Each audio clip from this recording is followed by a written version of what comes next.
Mister Pawan Kalyan ఇది మా అయ్య జాగిరే. పవన్ కళ్యాణ్ ముఖ్యమంత్రి అవుతాడు. ఇక్కడ ఆంధ్రాలోనే దిక్కులేదు, పవన్ కళ్యాణ్ ఇక్కడే ముఖ్యమంత్రి అవుతాడు. సో ఎవరు మిమ్మల్ని ఇక్కడ ఆయన కొన్ని మాట్లాడినప్పుడు పవన్ కళ్యాణ్ గారు కొన్ని మాటలు మాట్లాడే సందర్భంలో ఎవరో తెలంగాణకు రావద్దన్నట్టుగా ఇది భారతదేశమా పాకిస్తానా అనే మాటలు మాట్లాడే సందర్భంలో మేము ఆనాడు ఉద్యమ సందర్భంలో కూడా తెలంగాణ విభజన ప్రజల ఆకాంక్ష, విడిపోయి కలిసి ఉందాం తెలుగు రాష్ట్రాలుగా అనేటువంటిదే నినాదం.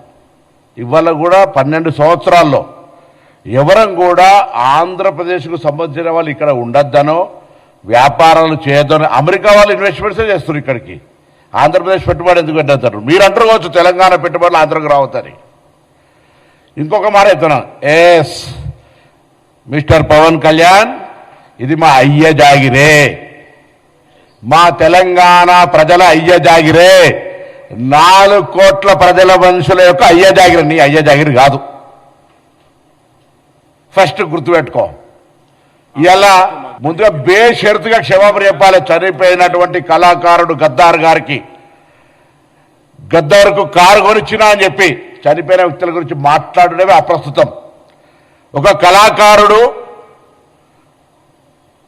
ఒక భావజ్వాల వ్యాప్తికి సంబంధించిన వ్యక్తి చనిపోయి అమరుడై అతన్ని మేము ఈరోజు తెలంగాణ ఉద్యమానికి సంబంధించినటువంటి ప్రజాస్వామికవాదిగా ఆయనను గౌరవించుకునే సందర్భంలో ఆయన కారు కొట్టించిన అని చెప్పి ఈరోజు నేను తెలంగాణలో ఉన్నటువంటి అన్ని దళిత వర్గాలు ఒకసారి ఆలోచన చేయాలి. ఆయన అహంకారం ఇయ్యాల కూడా మేము ఏ అహంకారానికి వ్యతిరేకంగానైతే పోరాడినామో, ఏ దురహంకారం అయితే మా మీద ఆధిపత్యం చెలాయించద్దనుకున్నామో అదే దురహంకారము, అదే ఆధిపత్యంతో ఇలా మాట్లాడుతూ ఉన్నాడు.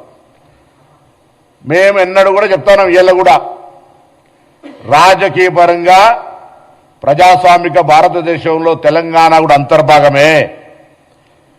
మేము కూడా అనేక సందర్భాల్లో ఆంధ్రాకి వెళ్తాము. Andhra Telangana is a separate states, Telugu రాష్ట్రాలు.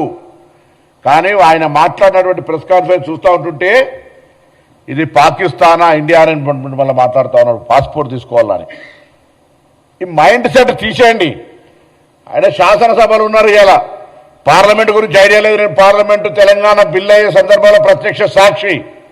అంతకంటే ముందు కూడా చిన్న బిల్ వస్తే కూడా నేను అనేక సందర్భాలు చెప్పిన ఈ పార్లమెంటరీ వ్యవస్థలో తెలిసి మాట్లాడుతున్నా తెలియక మాట్లాడుతున్నా తలుపులేసి పార్లమెంటులో బిల్ తెచ్చుకున్నారని చెప్తారు. ఇప్పటికీ ఇంత కక్ష, ఇంత అక్కసు తెలంగాణ మీద మాటల్లో మాట్లాడుతూనే మళ్ళీ తెలంగాణ మీద అక్కసు వెళ్ళకొస్తా ఉన్నాడు. ఇది మంచిది పద్ధతి కాదు. నేను తెలంగాణ మీద ప్రేమ ఉంది అంటుండు, తెలంగాణ మద్దతుకైనా నన్ను మాట్లాడినరా? తెలంగాణ అమరవీరులు చనిపోతుంటే వాళ్ళకి ఎప్పుడైనా నువ్వు సంఘీభావం అరే ధైర్యంగా ఉండండి తెలంగాణ పోరాడి తెచ్చుకోవాలని చెప్పినావా? అవహేళన చేసినావు. తెలంగాణ ఏర్పడితే 11 రోజులు అన్నం తినలేదని చెప్పినటువంటి వాడివి.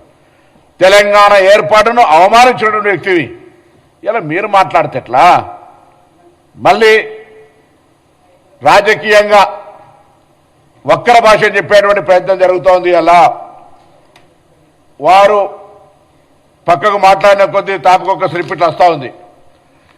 పాపం పవన్ కళ్యాణ్ గారిని పేడ్ ఆర్టిస్టు, రేపు పొద్దున నిజంగా నాగరంలో బాగా డబ్బులుంటే నేను కూడా ఆయన ఒక పాత్రకి ఎంగేజ్ చేసి ఈ విధంగా మాట్లాడగలగడానికి అవకాశం. ఎందుకంటే ఆయనకు వచ్చే చిట్టీలు భారతీయ జనతా పార్టీ నుంచి వస్తున్నాయి, టీఆర్ఎస్ పార్టీ నుంచి వస్తున్నాయి. తెలుగు స్క్రిప్ట్ రాసుకొని మాట్లాడతారు.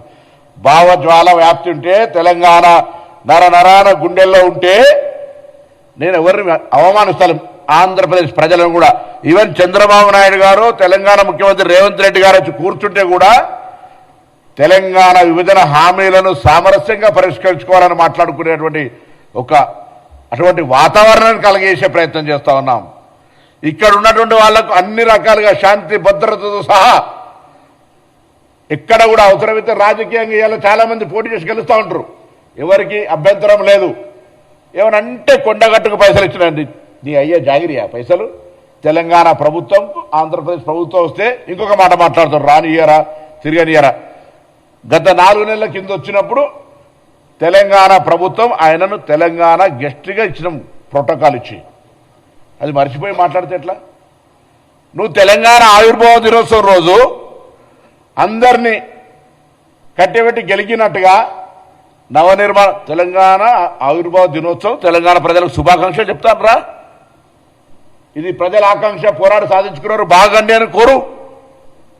తెలంగాణ నవనిర్మాణం ఏం చేసేది ఉన్నది? నువ్వు వచ్చి పీకేదేంది ఇక్కడ? నువ్వు ఇప్పుడు చెప్పినావు కదా అక్కడనే పీకలేకపోతుంది ఇక్కడే పీకుతా అని. మళ్ళెందుకు ఇట్లా అనేటి ఒక మాటలు చెప్పేది ఒక మాట. స్క్రిప్ట్ పాప చక్కగా రాసిస్తలేరు బీజేపీలో, ఎవరో ప్రాపర్ గైడ్ చేస్తలేరు. అంతే ఒక మాట బీజేపీ వాళ్ళు ఇరుతారు పొత్తు కూడా పెట్టుకోమని చెప్పే పరిస్థితులలో, ఒకసారి పొత్తు పెట్టుకుంటామనే పరిస్థితులలో ఆలోచన ట్రస్ట్ ట్రావెల్ జరుగుతుంటుంది. ముందు ఒక ఆర్టిస్టును హీరోగా పెట్టుకోవాలంటే ముందు టెస్ట్ డ్రైవ్ చేస్తున్నట్టు, అంటే స్క్రీన్ టెస్ట్ చేస్తారు, స్క్రీనింగ్ అట్లా చేస్తున్నట్టు పవన్ కళ్యాణ్ గారిని పాప తెలుసుకోవాలి. అటు బీఆర్ఎస్ పార్టీనా ఇటు భారతీయ జనతా పార్టీ ఎవరో ఒకరు మాత్రం ఆయన ఎంగేజ్ చేసుకున్నటువంటి ఆర్టిస్ట్గా వాస్తవం. 2009లో ఎమ్మెల్యేలు తిరిగినప్పుడా 2014 ఎన్నికలప్పుడు తిరిగినా జనం వస్తుండొచ్చు. మా ప్రేక్షకులు సినిమా ప్రేక్షకులుగా నటుడిని గౌరవిస్తే ఈలలు పడితే అదంతా నా బలం అనుకునేటువంటి పరిస్థితి ఉంటుంది. మీరు అన్నట్టుగానే ఆంధ్రాలోనే నువ్వు గెలవలేకపోయినావు, ఇక్కడ వచ్చి ఏంది ఇదంతా?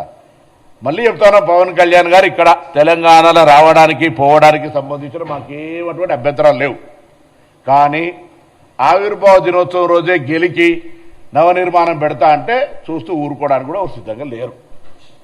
మా అయ్య జాగిరే నీ అయ్య జాగిరి కాదు అని స్పష్టంగా ఒక మాటకు చెప్పడానికి, తెలంగాణ ప్రజల ఆకాంక్షకు అనుగుణంగా ఏర్పడ్డదని చెప్పడానికి, ఈ తెలంగాణ ఆంధ్రప్రదేశ్ ప్రజలకు ఎప్పుడు కూడా స్వాగతం చెప్తుంది, ఎప్పుడు కూడా మేము వ్యతిరేకం కాదని చెప్పడానికి, ఇది ప్రజాస్వామ్యంలోనే ఉన్నామని చెప్పడానికి, ఆఖరికి పవన్ కళ్యాణ్ గారు ఎక్కడి దాకా దిగిపోయారు, అంబేద్కర్ గారు అంటే రాజ్యాంగాన్ని రచించినటువంటి వ్యక్తి విగ్రహాలకు సంబంధించి ప్రస్తావన తెచ్చేంత ధైర్యం చేస్తా ఉంటే ఇలా అహంకారం. అంటే ఆయన ఏదో మాట్లాడుతున్న తెలంగాణలో జరుగుతా ఎవడతున్నాడు?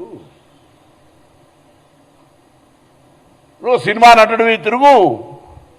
ఇలా ఇటువంటి మాటలు మాట్లాడేటువంటి ప్రయత్నం జరగద్దని చెప్పి కోరుతూ ఇమ్మీడియట్గా రిజైండర్ బై సాయంత్రం గద్దార్ గారి ఆత్మకు క్షమాపణ చెప్తున్నట్టుగా ఇవ్వాల్సిందే. ఆ అంశం మీద అన్ని వర్గాలు తీవ్రంగా ఖండిస్తూ ఉన్నాయి. అదేవిధంగా మేము తప్పకుండా మరొకసారి చెప్తా ఉన్నాం, ఈరోజు ఇదంతా కూడా డెఫినెట్లీ మేము ఎన్నడూ కూడా తెలంగాణ వాళ్లకు తెలంగాణలో ఆంధ్రలకు పని ఏం లేదు అని మేము ఎన్నడూ అంటలేము. ఇది ఫెడరల్ సిస్టమ్, డెమోక్రటిక్గా ఇది హైదరాబాద్ లింగ్విస్టిక్ హెడ్ క్వార్టర్.